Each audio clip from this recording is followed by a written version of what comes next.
Hello students, welcome to my channel CG. आज का topic जो है वो है हमारा एंटी एंजाइनल ड्रग्स। तो एंजाइना क्या होता है पहले वो जान लेते हैं। एंजाइना क्या है? सीवियर चेस्ट पेन होती है या तो भारीपन सा लगने लगता है नेक पोजीशन पे या जॉ, बैक या आर्म्स में। एंजाइना यानी क्या?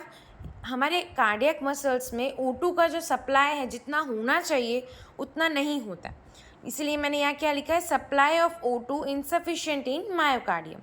ठीक है। अब एंजाइना जो है वो मेनली 3 तरह के हैं। एक है स्टेबल एंजाइना, दूसरा है unstable angina, third one is your Prinzmetal variant angina. अब स्टेबल एंजाइना कब हो सकता है? एक्सरसाइज या इमोशंस एक्सेट्रा बहुत सी चीज़ों से हो सकता है, और इसका कंडीशन जो है वो सेवरल सेकेंड्स तक रहता है। सेकेंड है वो है अनस्टेबल एंजाइना। उसके अंदर क्या आता है? Recurrent attacks of angina. Recurrent attacks of angina जिसमें मिनिमल एग्जर्शन देखने को मिलता है। थर्ड है आपका प्रिंस मेटल्स, या तो बोल सकते हैं आप उसको वेरिएंट एंजाइना। ये तब होता है जब आप रेस्टिंग कंडीशन पे हो या फिर आप सो रहे हो। ठीक है। अब हम एंटी एंजाइनल ड्रग्स के बारे में पढ़ते हैं। तो एंटी एंजाइनल मतलब क्या? ऐसी ड्रग्स जो एंजाइना यानी चेस्ट पेन को ट्रीट कर सके, उसकी कुछ क्लासेस हैं। फर्स्ट है आपका नाइट्रेट्स। नाइट्रेट्स के अंदर मैंने यहाँ ड्रग्स लिखी है, glycerol trinitrate, isosorbide dinitrate, isosorbide mononitrate. ये 3 ड्रग्स नाइट्रेट्स में आती हैं। सेकेंड है बीटा ब्लॉकर्स। बीटा ब्लॉकर्स में एटेनोलॉल आ गया, मेटोप्रोलॉल आ गया, प्रोप्रानोलॉल आ गया। थर्ड है आपका calcium channel blocker, that is amlodipine and nifedipine. And fourth is your potassium channel opener, nicorandil, minoxidil and डायजॉक्साइड।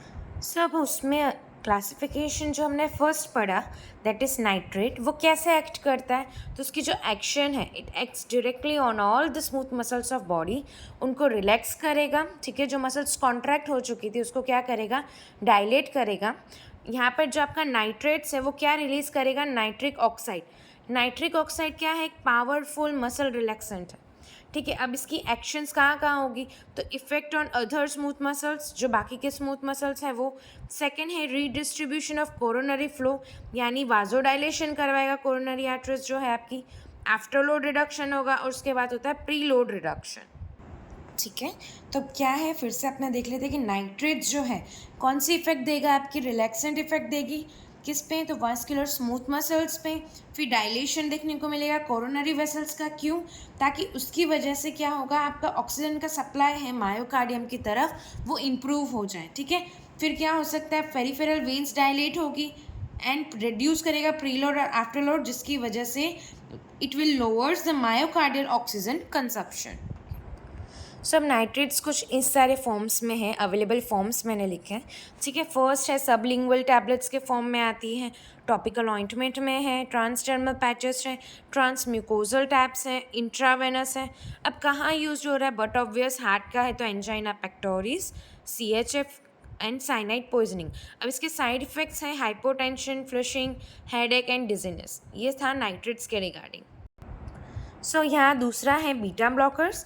Beta blockers का काम क्या है? कोरोनरी सप्लाई को डिक्रीज करेगा, उसकी वजह से हार्ट रेट कम होगा। हार्ट रेट कम होगा तो O2 का जो कंजप्शन हो रहा है वो क्या हो जाएगा? कम हो जाएगा। फोर्स ऑफ कॉन्ट्रैक्शन कम हो जाएगा, जिसकी वजह से ब्लड जो है अगेन रीडिस्ट्रीब्यूशन उसका बढ़ जाएगा। ठीक है। ये था बीटा ब्लॉकर्स के बारे में, यानी उसकी कौन कौन सी ड्रग्स हैं? एटेनोलॉल आ गई, मेटाप्रोलॉल आ गई। ठीक है। फिर है पोटेशियम चैनल ओपनर। अब पोटेशियम चैनल ओपनर यानी इसमें क्या होगा? ओपन करेगा पोटेशियम ATP, जिसकी वजह से क्या होगा? पोटेशियम का इफ्लक्स को बढ़ावा देगा, जिसकी वजह से आपका जो मेम्ब्रेन है वो हाइपर पोलराइजेशन हो जाएगा। कैल्शियम की एंट्री कम हो जाएगी अंदर सेल में, यानी बोल सकती हूँ कि सेल के अंदर कैल्शियम का लेवल कम हो गया, जिसकी वजह से क्या हो रहा है? रिलैक्सेशन हो रहा है, क्योंकि कैल्शियम आयन की वजह से ही मोस्ट ऑफली कॉन्ट्रैक्शंस देखने को मिलते हैं। अब इसकी जो ड्रग्स हैं उसके एडवर्स इफेक्ट्स क्या है वो देख लेते हैं। फर्स्ट है फ्लशिंग, देन है वीकनेस हो जाएगी, नोजिया होगा, वोमिटिंग होगी, डिजीनेस आ जाएगी। ठीक है। ये था पोटेशियम चैनल ओपनर के बारे में।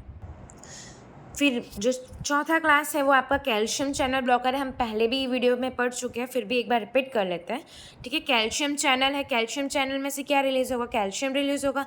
कैल्शियम कैलमोडिलिन के साथ कॉम्प्लेक्स बनाएगा, तो जो myosin light chain kinase inactive form में है वो एक्टिव फॉर्म में आ जाएगी। फिर जो आपका MLC यानी मायोसिन लाइट चेन है वो फॉस्फोराइलेशन के लिए जाएगा, एंड देन आफ्टर एक्टीन में जाके एक्टीन मायोसिन कॉम्प्लेक्स बनाएगा, जिसकी वजह से क्या होगा, कॉन्ट्रैक्शन देखने को मिलेगा, BP बढ़ेगी, फोर्स ऑफ कॉन्ट्रैक्शन बढ़ेगा, हार्ट रेट बढ़ेगा एंड कार्डियक आउटपुट बढ़ेगा, ठीक है। अब इन सबको कम करना है, हमें फोर्स ऑफ कॉन्ट्रैक्शन कम करना है, BP कम करनी है, तो उसके लिए हम क्या यूज़ करेंगे, कैल्शियम चैनल ब्लॉकर्स यानी आपकी वेरापामिल डिल्टियाज़म जो ड्रग है वो हम यहाँ यूज़ करेंगे। और यहाँ पे जो कैल्शियम चैनल्स हैं मोस्टली 3 तरह के हैं, LTN, long lasting, transient and neuronal, ठीक है। न्यूरोनल यानी जो न्यूरॉन्स में यूज हो रहे हैं, ट्रांजिएंट यानी पेस मेकर जो है आपके ऐसे नोड, ठीक है, और लॉन्ग लास्टिंग यानी कार्डियक मसल्स में यूज हो गए यानी ऐसे और AV node. So I hope आपको एंटी एंजाइनल टॉपिक में किसी को डाउट ना हो, आपका डाउट्स क्लियर हो गए होंगे। सो वीडियो अच्छी लगी हो तो लाइक कर दीजिएगा। Thank you.